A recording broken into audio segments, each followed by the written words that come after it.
Aminado si PNP Chief General Benjamin Acorda Jr.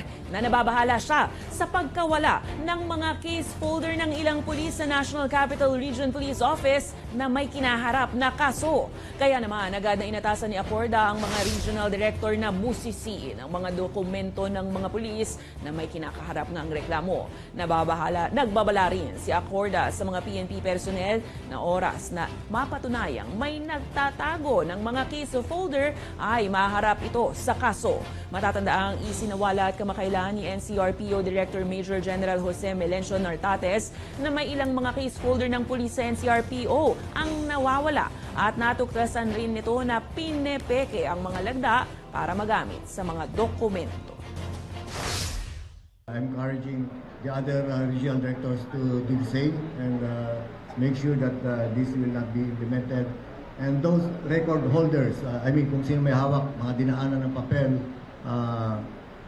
dapat managot din.